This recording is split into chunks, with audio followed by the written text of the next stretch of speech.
দেখুন Tufanganj BJP party অফিসে আনন্দের ভিডিও।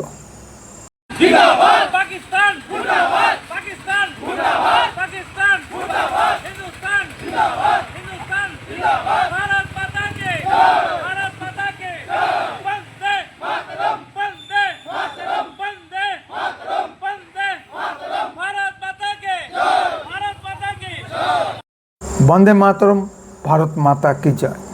সকালবেলা অপারেশন সিঁদুরের উপর আমার ভিডিওটি ব্যান করে দেওয়া হয়েছে। কেন কী কারণে ব্যান করা হলো আমি জানি না।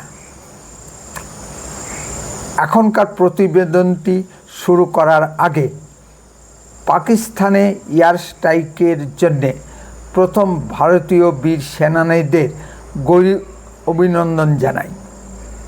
সংবাদ সূত্রে জানা যাচ্ছে যে আমার কন্যা সমা দুই ভারতীয় তরুণী অফিসার এই প্রথম এয়ার স্ট্রাইকে অংশ নিয়েছেন। তাদেরও আমি প্রণাম জানাই।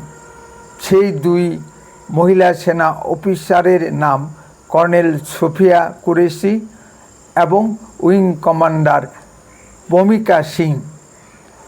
ভারতকে এখানেই থেমে থাকলে চলবে না, সন্ত্রাসবাদের মূল উপড়ে ফেলতে হবে। গত ৭৮ বছর ধরে পাকিস্তান ভারতীয় কাশ্মীরে উগ্র সাম্প্রদায়িক জঙ্গি কার্যক্রম চালিয়ে যাচ্ছে। সব কিছুরই একটা সীমা থাকা দরকার। রাজা হরি সিং কাশ্মীরকে ভারতভুক্তির চুক্তিতে স্বাক্ষর করেন এবং তা চূড়ান্ত। যাদের কাশ্মীরের ভারতভুক্তি সহ্য হচ্ছে না তারা ভারত ছেড়ে চলে যেতে পারে। উপরন্তু কাশ্মীরের যে অংশ পাকিস্তান জোরপূর্বক জবরদখল করে রেখেছে সে অংশ আমাদের চাই। তার জন্য যদি পুনরায় শক্তির পরীক্ষা দিতে হয় তাতেও আমরা রাজি আছি। পাকিস্তান যে ভাষা বোঝে সেই ভাষাতেই আমরা জবাব দেব। বাংলাদেশের এক শ্রেণীর জেহাদি মুসলিম জনতা ও ডক্টর মোহাম্মদ ইউনূসের অতি বাড়ন্ত দেখা যাচ্ছে। ভারতের খেয়ে ভারতের পড়ে আবার ভারতের বিরুদ্ধে গদ্দারি। বাংলাদেশের এই গদ্দারি সহ্য করা হবে না। ভিক্ষুক বাংলাদেশকেও উচিত শিক্ষা দিতে হবে। সিন্ধু জলবন্টন চুক্তি বাতিলের মতো গঙ্গা জলবন্টন চুক্তিও বাতিল করতে হবে। ৬৫ সালে পাক ভারত যুদ্ধের পরে ভারতের লৌহমানবী শ্রীমতী ইন্দিরা গান্ধী ব্রহ্মপুত্র নদে বাঁধ দিয়ে বিশাল জলধারাকে ভারতের ভিতর দিয়ে প্রবাহিত করার পরিকল্পনা নিয়েছিলেন।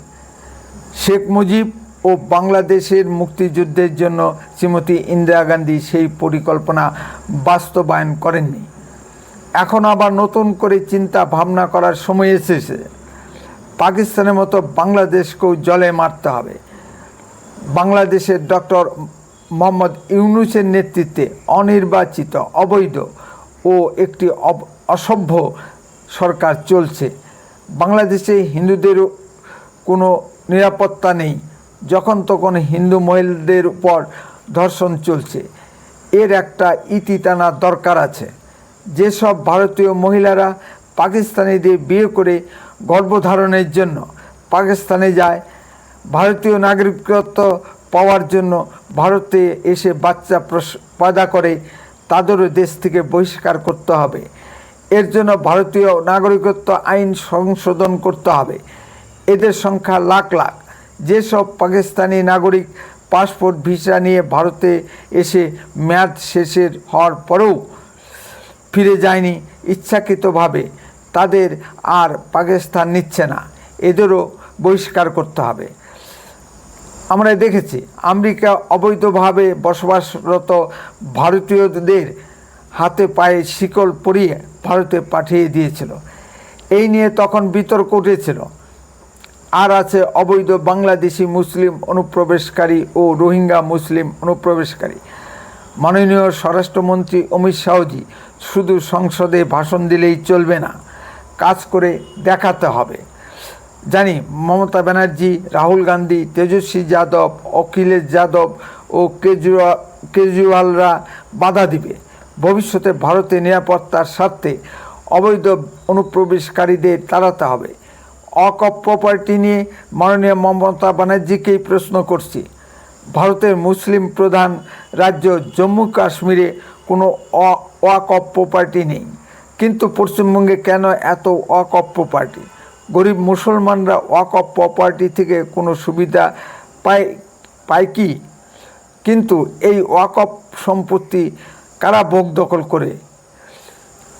ভারতে এক শ্রেণীর মানুষ আছে যারা ভারতের গণতন্ত্রের সুযোগ নিয়ে ভারতেরই বিরোধিতা করে। এদের চিহ্নিত করে বহিষ্কার করতে হবে। এয়ার স্ট্রাইক নিয়ে তৃণমূলের সাংসদ শ্রীমতী মহুয়া মৈত্র বলেছেন, ভারত যে এয়ার স্ট্রাইকের ছবি প্রকাশ করেছে তা নাকি পশ্চিম এশিয়ার গাজার ছবি। এই মহুয়া মৈত্রকে ভারত থেকে বহিষ্কার করে ওর নিজের বাংলাদেশের টাঙ্গাইলের কাকমারির জমিদারিতে পাঠিয়ে দেওয়া হোক। মহুয়া মৈত্র বাংলাদেশে গিয়ে রাজনীতি করুক, দেখি মহুয়া মৈত্রের কত দম। যশোরের কমিউনিস্ট নেত্রী ইলা মিত্রের কথা নিশ্চয়ই মনে আছে। তপশিলি শিডিউল কাস্ট নেতা যোগেন্দ্র মণ্ডলের কথা নিশ্চয়ই মনে আছে তো, যে পাকিস্তানের আইনমন্ত্রী হয়েছিলেন। ভারতের ভিতর অবস্থান করে ভারতের বিরোধীরা যে ভাষা বুঝে তাদের সেই ভাষাতেই উত্তর দিতে হবে। পাকিস্তানের প্রতিরক্ষা মন্ত্রী ক্ষমা চাইলেন ভারতের নিকট, তবে পাকিস্তানকে বিশ্বাস নেই, যে কোনো সময় হামলা চালাতে পারে। পাকিস্তানের হাতে 16টি অত্যাধুনিক F-16 যুদ্ধবিমান ও কিছু মাঝারি পাল্লার ক্ষেপণাস্ত্র আছে। তাদের প্রধান লক্ষ্যই হবে কাশ্মীরের নদী বাঁধগুলো। আমাদের সাবধান থাকতে হবে। উত্তরের কণ্ঠ সর্বদাই বাস্তব ও সত্য কথা বলে। আরও এই ধরনের ভিডিও পেতে দয়া করে এক্ষুনি চ্যানেলটিকে সাবস্ক্রাইব করুন। আপনার মূল্যবান মতামত কমেন্টে লিখুন। যদি ভিডিওটি ভালো লেগে থাকে তাহলে অন্ততপক্ষে 10 জনের মধ্যে ভিডিওটি শেয়ার করুন। উত্তরের কণ্ঠ দেশের কথা বলে, দশের কথা বলে। আপনারা চোখ রাখুন উত্তরের কণ্ঠের পর্দায়। আপনার অঞ্চলের কোনো ঘটনা সরাসরি এই হোয়াটসঅ্যাপ নাম্বারে পাঠান। গুরুত্ব বুঝে আমরা তা প্রচার করব। বন্দে মাতরম, ভারত মাতা কি জয়। খুব শীঘ্রই ফিরে আসছি নতুন কোনো ভিডিও নিয়ে। সুস্থ থাকুন, ভালো থাকুন।